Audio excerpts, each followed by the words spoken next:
بسم اللہ الرحمن الرحیم الحمد للہ رب العالمین وصلی اللہ علی سیدنا محمد وآلہ الطاہرین اللہم صلی علی محمد وآل محمد۔ کچھ عرصے سے مومنین کی طرف سے تقلید اور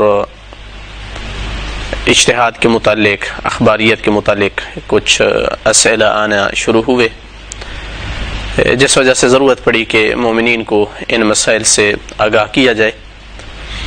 سب سے پہلے میں ان اسئلہ کے اجوبہ مقدم کرنے سے پہلے مناسب سمجھتا ہوں کہ تمہیداً دو تین جملے عرض کروں۔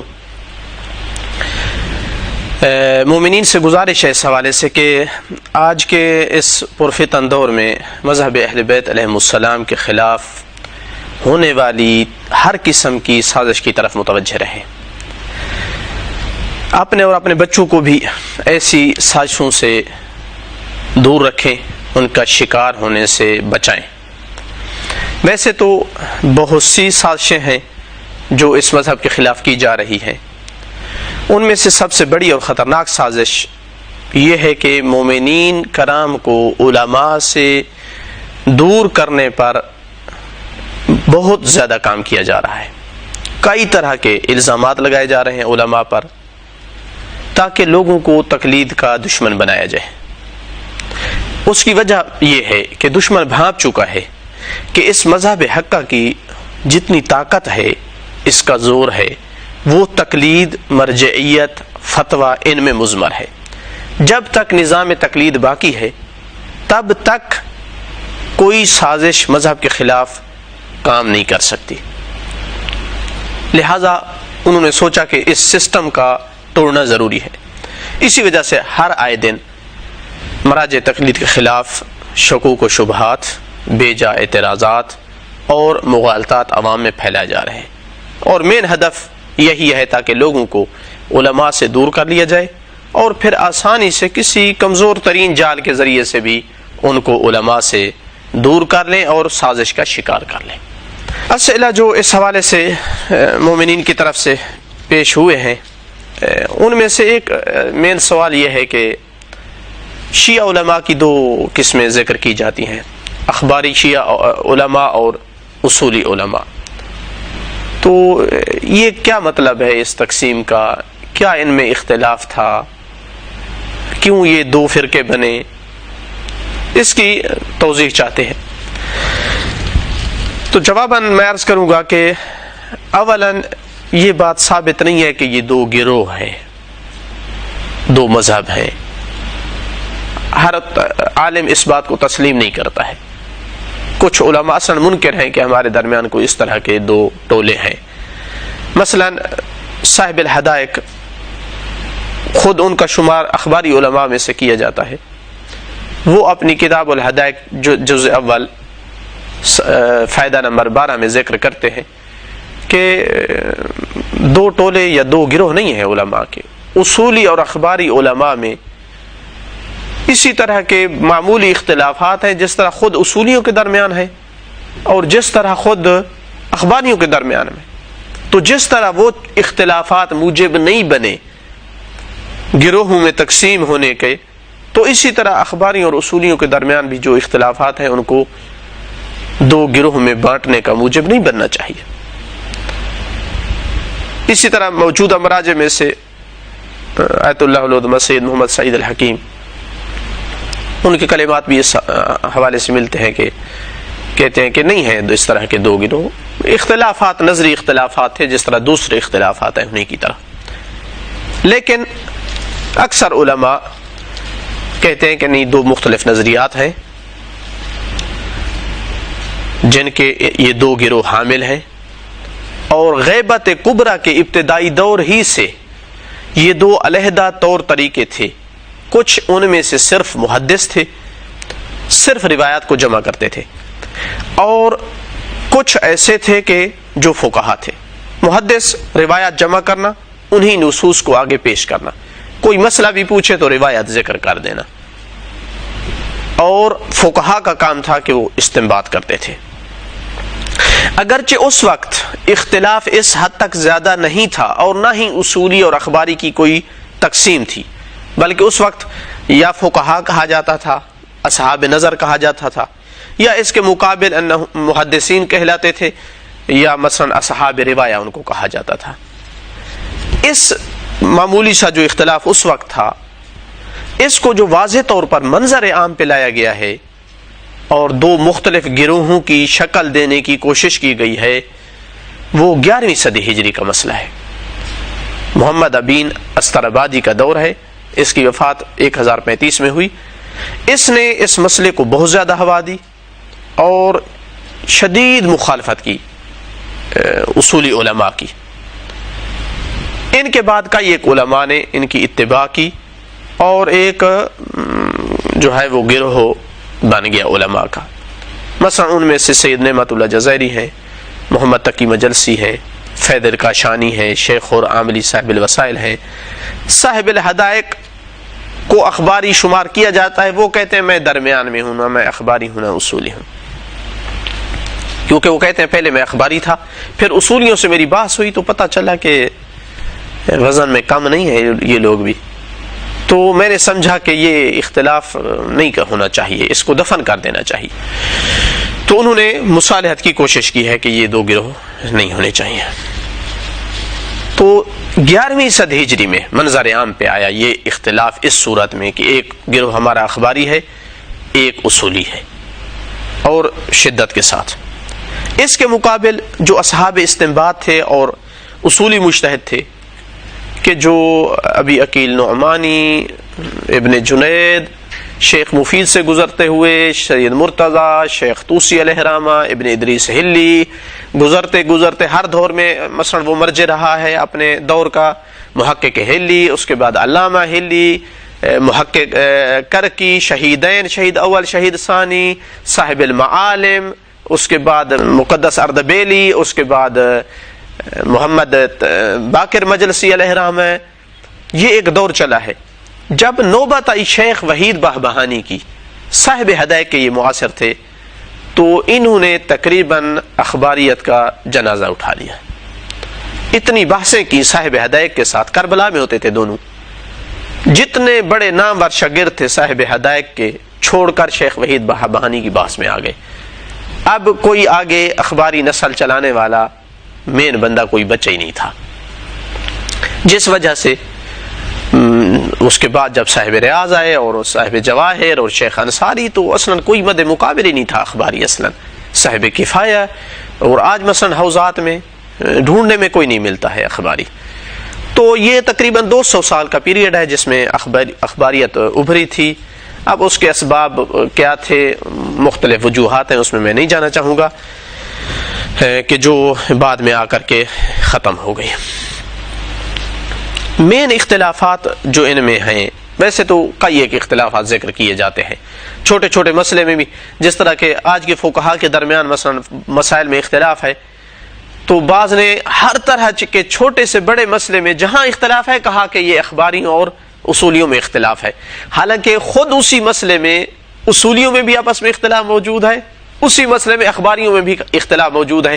کئی ایک اخباری اصولیوں کی رائے پر ہیں اور کئی ایک اصولی اور مسائل میں اخباریوں کی رائے پر ہیں، تو لہٰذا وہ فروعی مسائل ہیں، اس قابل نہیں ہے کہ ان کو کہا جائے کہ یہ اساسی اختلافات تھے۔ 4 یا 5 اختلافی مسائل تھے، صاحب ہدایت نے بھی وہی لکھے ہیں کہ یہ مین مسئلے ہیں کہ جو اختلاف رکھتے تھے۔ مثلا ان میں سے ایک یہ تھا کہ اخباری علماء عقل کی حجیت کے قائل نہیں تھے، اسی طرح اجماع کی حجیت کے بھی منکر تھے، کہ نہ عقل حجت ہے نہ اجماع حجت ہے، جبکہ اس کے مقابل اصولی علماء کہتے تھے کہ عقل رسول باطنی ہے، جس چیز کو عقل یقینی طور پر درک کر لے وہ حجت ہے، عقل سے نہ لے تو اصلا نبوت ثابت نہیں ہوتی، امام کی امامت ثابت نہیں ہوتی، اللہ کا وجود ثابت نہیں ہوتا۔ تو اصل عقل ہے، جہاں عقل قطعی ہو جائے، یقینی حکم لگا دے، اللہ کی جانب سے حجت ہے، رسول باطنی ہے۔ مثال ایک عرض کروں تاکہ مومنین کو سمجھ آ جائے کہ اگر روزہ مثلا موقوف ہو جائے سحری کھانے پر، کہ میں اگر سحری کھاؤں تو روزہ رکھ سکتا ہوں، سحری نہ کھاؤں تو روزہ نہیں رکھ سکتا، اب روایات کی طرف رجوع کیا تو زیادہ سے زیادہ استحباب ملا ہے سحری پر.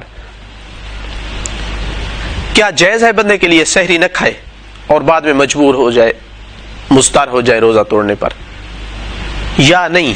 یہاں عقل کہتی ہے کہ اللہ نے روزہ تم پہ واجب کیا ہے, اور چونکہ وہ روزہ تم ادا نہیں کر سکتے ہو جب تک کہ تم سحری نہ کھاؤ, عقل کہتی ہے کہ تم پر سحری کھانا اسی طرح واجب ہو چکا ہے جیسے روزہ رکھنا ہے.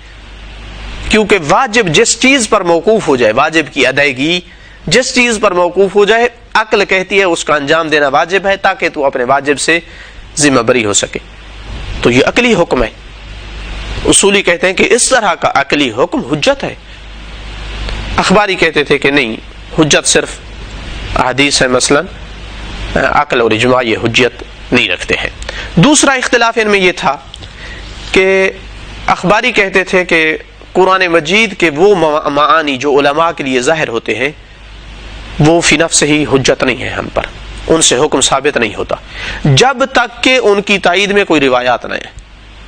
محتاج ہیں ہم, انتظار کریں, کوئی حدیث ملے گی تائید کرے گی آیت کی تو ہم اس کو عمل میں لائیں گے. اصولی کہتے ہیں کہ نہیں, قرآن کتاب ہدایت ہے, ہمارے سمجھنے کے لیے, ہمارے عمل کرنے کے لیے آیا ہے. تو جو آیات ظاہر معنی رکھتی ہیں, جن کی ہمیں سمجھ آ جاتی ہے, ان پر واجب ہے عمل کرنا, حجت ہیں وہ. ہاں وہ آیات کے جو متشابہ ہیں, مجمل ہیں, واضح نہیں ہیں, ان میں ہم محتاج ہیں ائمہ اہل بیت علیہ السلام کی احادیث کے. تو خلاصہ کلام کیا ہوا کہ اخباریوں کے نزدیک جا کر پھر آ کر صرف اور صرف حجت حدیث بچی. اصولیوں کے نگاہ میں قرآن بھی حجت ہے, حدیث بھی حجت ہے, عقل اجماع بھی حجت ہے. تو اس وجہ سے اخباریوں کو اخباری کہا گیا. وجہ تسمیہ ان کی یہ تھی کہ کیوں, چونکہ ان کے ہاں صرف اور صرف اخبار حجت ہے, یعنی احادیث, تو ان کو اس بنیاد پر اخباری کہا جاتا تھا. اصولی مجتہد کے مقابل کہ جس کے ہاں حجت کا دائرہ وسیع تھا. اس کے علاوہ جو اختلاف تھا مثلا تیسرے نمبر پر, وہ یہ تھا کہ اصولی علماء قائل تھے کہ اخبار اور احادیث جو ہیں ہماری, حتیٰ کتب اربع بھی, ان میں چھان بین کی ضرورت ہے, چونکہ ان میں بعض حدیثیں ایسی ہیں جن کے راوی کمزور ہیں, ضعیف ہیں, کذاب ہیں, کچھ حسن جھوٹ بولنے والے ہیں. تو حدیث کو دیکھنا ہوگا, صحیح ہے, حسن ہے, موثق ہے, عمل کریں. اگر ضعیف حدیث ہے عمل نہیں کر سکتے. جبکہ اخباری کہتے ہیں کہ سب کی سب کتب اربع معتبر ہیں, ان میں دیکھنے کی ضرورت نہیں ہے, آنکھیں بند کر کے لے لیں. بالکل جس طرح کہ اہل سنت برادران صحیح بخاری اور صحیح مسلم کے بارے میں کہتے تھے, اکثریت ان کی, کہ یہ صحیح ہے. اور شاید اس کی مین وجہ یہ تھی کہ جب انہوں نے دوسرے دروازے اپنے اوپر بند کر دیے حجت کے, صرف حدیث بچی, اب اس کی بھی چھان بین کرتے ہیں تو پھر کیا بچے گا, تو اس پہ ڈٹ گئے. ایک وجہ تسمیہ علماء نے کہتے ہیں کہ یہ ہے ان کو اخباری کہنے کا, چونکہ تمام اخبار کی حجیت کے قائل تھے. ان کے علاوہ جتنے تقریباً اختلافات ہیں وہ فرعی ہیں. مثلا اصول عملیہ کی حجت, کہ جو بالخصوص اصول عملیہ عقلیہ ہے, براءت عقلی مثلا, اصولی قائل تھے, اخباری قائل نہیں تھے. بالخصوص اگر شبہ تحریمیہ ہو, ایک چیز کے حرام ہونے کے شک ہو انسان کو, کوئی دلیل نہ ملے, اصولی کہتے ہیں کہ اللہ عقاب نہیں کرے گا, چونکہ جب دلیل نہیں ہے, اس پر بیان نہیں ہے, تو انسان مبری ذمہ ہے. اخباری کہتے تھے کہ نہیں, خبر نہیں ہے تب بھی, حدیث اس پر نہیں آئی تب بھی, اگر کسی چیز کے حرام ہونے کا شک ہے تو اس سے بچنا واجب ہے. مثال کے طور پر مثلا آج کل گوشت میں ٹیکا لگاتے ہیں روزے کی حالت میں, یہ جائز ہے یا ناجائز ہے؟ اصولیوں نے دیکھا کہیں دلیل نہیں ملی, نہ اس پر کھانا پینا صادق آتا ہے, نہ کوئی اور مبتل روزہ صادق آتا ہے, لہذا جائز ہے. اخباری یہاں ہوتا تو شاید کہتا کہ حرام ہے, چونکہ شک ہے اس کے حلیت اور حرمت میں. تو یہ لوٹ جائے گا مسئلہ اسی عقل کی حجیت کی طرف. بعض اصول ایسے ہیں، اصول عملیہ مثلا استصحاب ہے کہ جو اس دور میں عقلی بنیاد پہ اس کو حجیت قرار دیا جاتا تھا، اس لیے وہ اس کے منکر تھے، لیکن بعد میں علماء نے جو ہے اس مسئلے میں احادیث بھی ڈھونڈ لی کہ کئی ایک احادیث بھی موجود ہیں جو اس کی حجیت پہ دلالت کرتی ہیں۔ تو یہ تھے وہ مین مسائل کے جو مورد اختلاف تھے اصولی اور اخباری علماء کے درمیان۔ اب یہاں اگر ہم تأمل کرتے ہیں تو ایک اور چیز ہمارے لیے واضح ہوتی ہے، وہ یہ ہے کہ اصل مسئلہ ہم لوٹا سکتے ہیں ایک اختلاف کی طرف، پورے کے پورے اختلافات، تمام کے تمام اختلافات صرف ایک اختلاف کی طرف لوٹا سکتے ہیں، اور وہ ہے اجتہاد کا دائرہ وسیع ہے یا تنگ ہے۔ فقیہ کو اتنا حق ہے کہ وہ دلیل کا جو لازم معنی ہے اس کو لے، عقل کہیں پر دلالت کر رہا ہے اس کو لے، اجماع ہے مثلا اس کو لے یا نہیں۔